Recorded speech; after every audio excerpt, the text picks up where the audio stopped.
welcome's Truly Madly Weekly, and today I thought I'd do a vlog on things to consider before getting a guinea pig. So number one is they can live for up to 8 years and they need to be in pairs. Guinea pigs can live up to 8 years or more, and they are very social creatures. They like company of their own kind, so they need to be in pairs or more. Number two is time and commitment.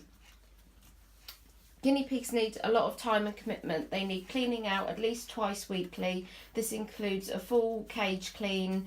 They also need obviously general health checks every week. They need to be weighed weekly so that you can tell if they're losing weight or not, because that's often the first sign of illness. So they need to have all of this time spent on them. Can you factor in that time and commitment in with your commitments that you have right now? So that's something to consider.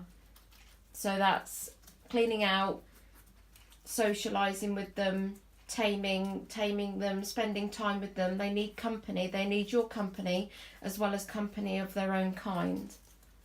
So number three is guinea pigs are often wrongly thought to be good starter pets for children. This, in my opinion, is wrong because children get bored very easily. They go through phases and crazes depending on what's going on in their lives at the time.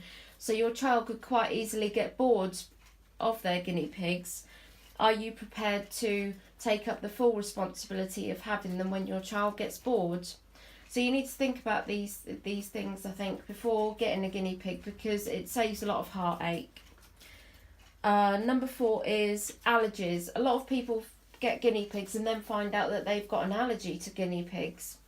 This often occurs with people that have already got allergies, or people find out that they're allergic to the urine and faeces of a guinea pig. So consider all these things. If you know that you're susceptible to allergies, you could end up being allergic to your guinea pigs. And do you really want the heartache of having to give your guinea pigs back to the rescue or pet store where you got them? So that's another thing to consider. Number five is cost.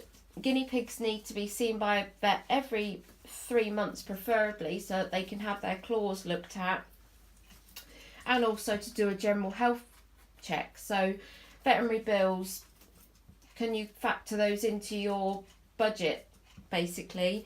Also, guinea pigs need a complex diet of hay, pellets and vegetables. So can you factor that into your cost, your budgets that you've got at the moment? Are you going to be, say, in the same situation in a few months down the line? Are you still going to be able to afford to keep your guinea pig or guinea pigs? So these are all things to consider when getting a guinea pig. They're often seen as an inexpensive pet, but when you add it all up, they're actually not very inexpensive.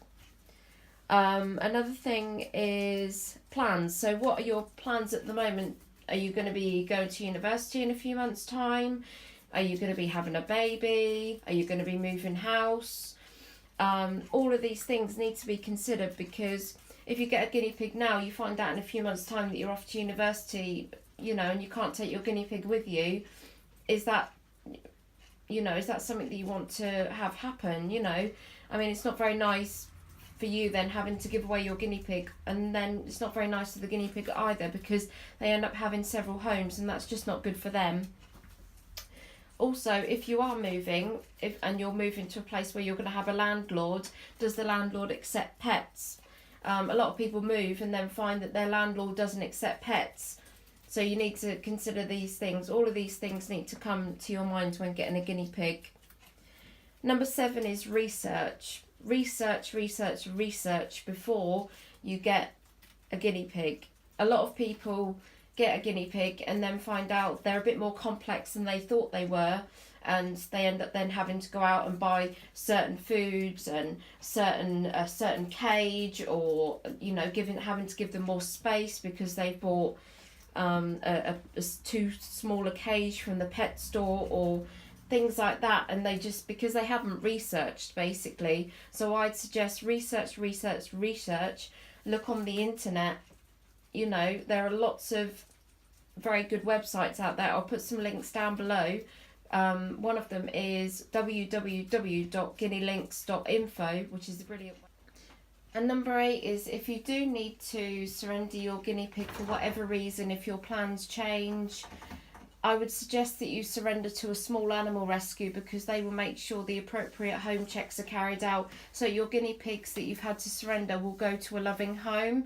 Oftentimes we see on Facebook free to a good home, and sometimes, or other social media sites, Craigslist, and other sites, and oftentimes they get into the wrong hands, and you can't always guarantee they're going to be safe. So I would suggest, please surrender to your local small animal rescue. Okay, thanks very much for listening. Please like, share and subscribe, and go to our website www.trulymadlyweekly.co.uk. Thank you very much.